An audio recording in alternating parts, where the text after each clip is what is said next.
പലരിലുള്ള ഒരു പ്രശ്നമാണ് IBS എന്ന് പറയുന്നത്.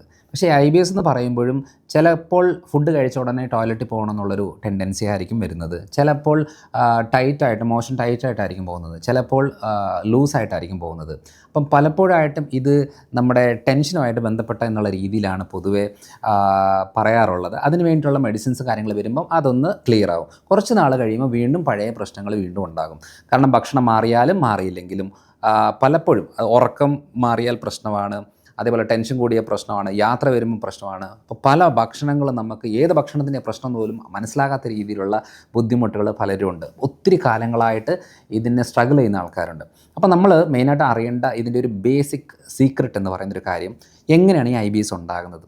IBS എന്ന് പറയുന്നത് ബേസിക്കായിട്ട് പല റീസൺ ഉണ്ടെങ്കിൽ അതിനകത്ത് ഓൾമോസ്റ്റ് 80% റീസൺ വരുന്നത് ഫുഡ് പോയ്സണിങ് ആണ്.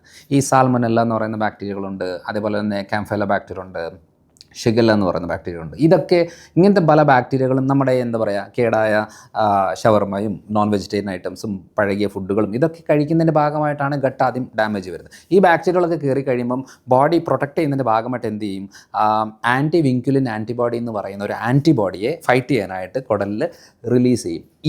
ഈ ആൻറ്റിബോഡിയാണ് ശരിക്കും പറഞ്ഞാൽ നമ്മുടെ ഈ കുടലിൻ്റെ മൂവ്മെൻറ്റിനെ ഡാമേജ് ഉണ്ടാക്കുന്നത്, ബുദ്ധിമുട്ടുണ്ടാക്കുന്നത്. അന്നേരമാണ് എന്ത് ഫുഡ് വയറ്റിലേക്ക് വന്ന് വീണാൽ ഉടനെ അത് മോഷൻ പോകുന്ന ഒരു ടെൻഡൻസിയിലേക്ക് വരുന്നതാണ്.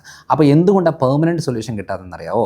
ഈ ആൻറ്റി വിൻക്യുലിൻ ആൻറ്റിബോഡി എന്ന് പറയുന്ന ആൻറ്റിബോഡിയെ മൊത്തത്തോടെ ഗട്ടിൽ നിന്ന് ക്ലിയർ ആക്കിയെങ്കിൽ മാത്രമേ പെർമനൻറ്റ് സൊല്യൂഷൻ കിട്ടത്തുള്ളൂ. ഇപ്പോൾ ജോൺ മരിയൻസിൻ്റെ അഡ്വാൻസ്ഡ് ആയിട്ടുള്ളൊരു ഗട്ട് ക്ലിനിക്ക്, നമ്മൾ സ്മൈലി ഗട്ട് എന്ന് പറഞ്ഞ് കണ്ണൂരിൽ കൊയിലി ഹോസ്പിറ്റലിന് തൊട്ടടുത്താണ് MCR ഡയബറ്റിക് കെയറിൻ്റെ ക്ലിനിക്കിലാണ് നമ്മൾ പ്രവർത്തിക്കുന്നത്.